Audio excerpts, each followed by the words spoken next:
welcome to the very first episode of Movie Night Raw. Hell yeah! We're totally not ripping off on wrestling or anything. What we're going to do here is we're going to have a movie night. We're going to watch 3, possibly 4 movies, and after it's all done, we are going to actually say if we liked them or we didn't like them. We have classic movies, we have new movies, we have bad movies and good movies. Tonight we have Re-Animator, the classic Re-Animator from Stuart Gordon. Everybody knows the plot. I don't think I have to go into detail on that one. We have Eli Roth's The Green Inferno, a little bit newer, some cannibal action fun right there. We've got the brand spanking new, sort of, by a few weeks, The Monster. That's a good monster flick there for us to check out. Let's just get these movies in the player here, and when all is said and done, we'll get back to you and tell you what we think about it. Okay, so we watched 2 out of the 3 movies. We got halfway through Monster before it got like 4 or 5 in the morning, so we decided it was time to end it, although I had seen Monster previously. But the first thing we got to watch, Re-Animator. That's a Stuart Gordon classic, but it's always one of my favorite type of movies, though, because I always like the gore, and there's also the beautiful Barbara Crampton wearing those 80s style clothes that you just can't beat. Right. And she's naked a lot. The pants way up here. And that's right. There's something about 1980 clothes that just turns a man on, you know what I'm saying? Especially when it's Barbara Crampton. But now this thing here, this is a very crappy quality version, though. We watched the... It's the softest transfer. It's a very soft transfer. This is the old Image Entertainment one. I do have a Region 2 second sight Blu-ray of it, but I would have to haul a whole bunch of stuff over there to watch it because my Region Free player is actually a Blu-ray drive that I have to hook to the television. Right. And I had to bring my laptop and all that with it. But if you've never seen it, it's about, you know, Herbert West, who is a scientist who is trying to bring people back from the dead, but all of his experiments seem to go wrong because not long after people get reanimated, they go crazy. They go crazy and just, you know, start trying to kill people pretty much. They go into a rage. And, of course, this one doctor that he doesn't really like his work of, he ends up offing him, and then that guy kind of comes back and causes trouble for him. And Herbert West, you know, he's kind of a tweener if you're into the wrestling terms, because while he's not necessarily a good guy, he's kind of not bad. He has,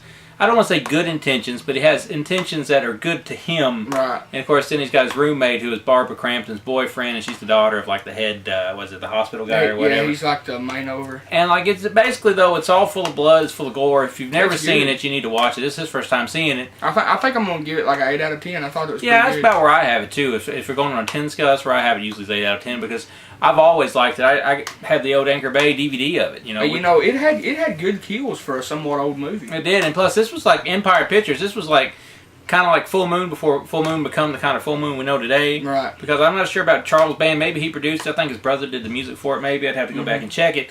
But it's really solid, and where I love 80 horror, that's like one of my favorite 80 horror films, I would say. Probably, I don't know if I'd say top 10. It might be top 10. It'd be the bottom if it was top 10. But certainly a top 20 movie. Yeah. And of course, if you've seen that and you like it, I would suggest going out and seeing Bride of Re-Animator. Beyond Re-Animator, it's a little bit like that. Does he got to say he's got Herbert West in it? Yeah, he's in all 3 of them. But of course, Barbara Crampton, she's not in the second one. Although you would think after it, I can't remember if the girl in the second one is supposed to be her character or not, because if it is, it's a different person playing it. But I kind of wish she had been in the second one, but she's not. But I liked it overall. Like I said, 8 out of 10 for me. Yeah, me too. And that DVD here, like, let me see this one. If you get this one, I think it has most of what the old Anchor Bay DVD had, but it don't have, I don't think, everything that was on maybe the Image DVD that came out a long time before that. This has the documentary Re-Animator Resurrectus, audio commentary, excuse me, by Stuart Gordon, audio commentary by producer Brian Usna, and actors Bruce Abbott, Jeffrey Combs, Barbara Crampton, and Robert Sampson. Interview with director Stuart Gordon, interviews with the writer, and interviews with the composer. Who wrote it? Dennis Paoli or something like that.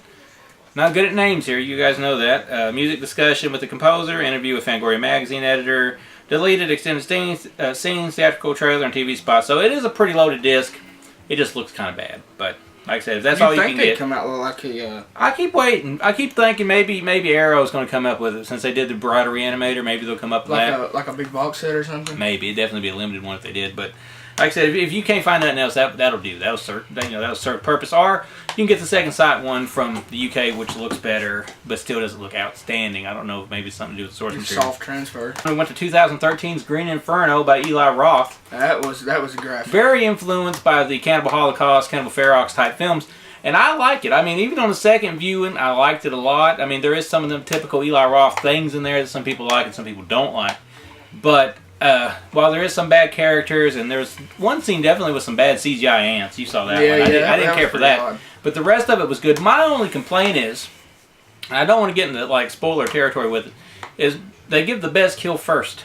Yeah, for sure. Like when they finally get there, see, it's basically they're protesting because the Amazon jungle or whatever it is being bulldozed down. So and they set that girl up. Yeah, so at the first of it. Yeah, so this girl, she gets in with this protester, and they go over there, and it's a big schmoz basically. But they get stuck there, and when they get stuck there, the cannibals or our tribe, which turn out to be cannibalistic, they get them, and of course things go from bad to worse. And there's a lot of gross out horror stuff. There's a lot of bathroom humor. There is blood and there's gore, and it's usually pretty good stuff besides for like the CGI ants. Yeah, I mean it's got a really graphic kill. The first one I was talking about. That's on another level of graphic. I kind of like the only thing I was disappointed about when I first watched it, way back when I first watched it, is I thought it'd be more of like a greatest hits of like cannibal movies. I thought they'd be a little bit more cannibal Holocaust type stuff. Like I didn't want to go kill animals, but I thought maybe it would be a little bit more graphic than it was. I mean, they do kind of do some of the same stuff that you see in the Cannibal Holocaust movies and stuff like that, Cannibal Ferox, but it's not as extreme in some cases. Like, the best one is definitely the first kill, right? And the rest of them's okay, and there's some pretty good, like, there's one scene where a girl gets her throat slit on that looked really good. But there was some of it that towards the end there I didn't really care for, especially like there's one last jump scare at the end that had to involve some teeth. I don't want to spoil that. Teeth. Like a dream sequence type thing. Oh yeah, and the teeth look really, really bad. But outside of that, I like the lead lady. It's his wife, ain't it? Yeah, it's Lorenza Izzo or something like that. It's Eli Roth's wife. But unlike with Rob Zombie movies, I think she does a great job. So I'm not going to complain for him putting her in every movie he makes nowadays. Right. Because it was my wife, I'd put her in there too.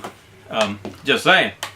But this is the director's cut. I'm not sure if it's uncut or if there's even an uncut version out there. But this is the director's cut. It has a commentary with the director, and of course Lorenza is on that, and then I think that's basically what it just has. It just has a big commentary thing. From the looks of it back here, but Eli Roth played the Bear Jew in Inglourious Basterds. He did, yeah. I think he's a much better director than he is actor overall. Right. And I like Eli Roth movies. Like, there's a lot of people that don't like Eli Roth. I even like Knock Knock, even though Knock Knock wasn't, I don't think as good as some of these was. I still liked it. But I'll tell you what, even for a movie that's that graphic, which I most of the time don't watch stuff like that, I thought it was good. So I think I'd give it like around a 7, 8. I'd give it 7.5. I give it 7.5, and I did like it, and I watched it. That's the second time I've watched it, and I did enjoy it the second time about as much as I did the first time, if not more. So, right. And I even knew what was going to happen. So it's definitely an underrated film in a lot of ways. And maybe if you didn't like it the first time, just give it another try. But that was, Green Inferno, and it's got some pretty cool stuff. Like there's some stuff that you kind of makes you flinch from time to time. Like there's a scene where the plane crashes, and like I hate spoiling this, but I gotta go ahead and say this. Like a tree branch just kind of goes through a guy's face. Yeah. Really graphic stuff. And you can see where they get through out of the plane, when it's hitting and stuff. And it's got sucked out the back. It's got a sense of humor, too, like Eli Roth movies does. And if you like, Cabin Fever and stuff like that, I'd give it. Did he make that? Yeah, he made Cabin Fever.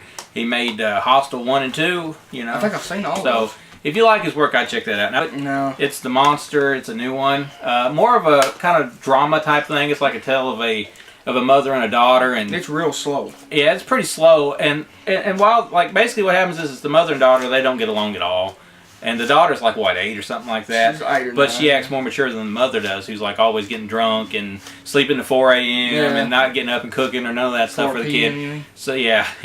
So the kid ends up basically doing all of the adult things, and they have a big fight. We go back while they're stranded on the side of the road, taking her to her dad's house, and they're waiting on a tow truck and an ambulance. We kind of go back over and over, And, I mean, like when we cut it off, we were an hour in and nothing had really happened. No, the monster had showed up, but he hadn't really done nothing yet. Right. But I'd watched it previously, and it does get pretty good. It kind of tugs at the heartstrings a little bit towards the end. Right. Because really at the heart of things, yes, there's a monster doing some stuff, and it does get tense near the end of it. But the real story is about the mother and the daughter, and we always go back and see flashbacks of what's happening with them. There was a lot of flashbacks in that Exactly, yeah. And, you see them arguing and stuff like that. But the deeper in the story you go, and when stuff starts to get, when stuff really starts to hit the fan, we kind of go back and see that the relationship maybe wasn't always, that volatile, even though there was a lot of bad stuff there. And they kind of have, I don't want to spoil anything, but it's kind of like the monster is more like a metaphor for stuff, and I don't want to spoil it, but it's pretty good. Hold on a minute. But you didn't get to finish it all, but it's pretty good stuff, and I would suggest you need to go back and watch it. I tried to get him to watch it for a week, and he never did watch it. Maybe you will. We'll finish it. There is a featurette on the back of it, Eyes of Darkness. That's about it. This was from, this is a Lionsgate release. I want to go back and say this. Like I said, that was Image. And, of course, Green Inferno is from Universal. So this was the first week of the movie. This, right? Yeah, I'd probably say Re-Animator is the best one myself. Well, yeah, I mean that, but I'm saying like the best release. That's the only release over here as far as I know. So, and this is the only release of this one over here as far as I know. But like I said, this was the first movie night raw, movie marathon. Yeah. And we'll try to do one of these pretty often. But until then, I guess we'll see you then.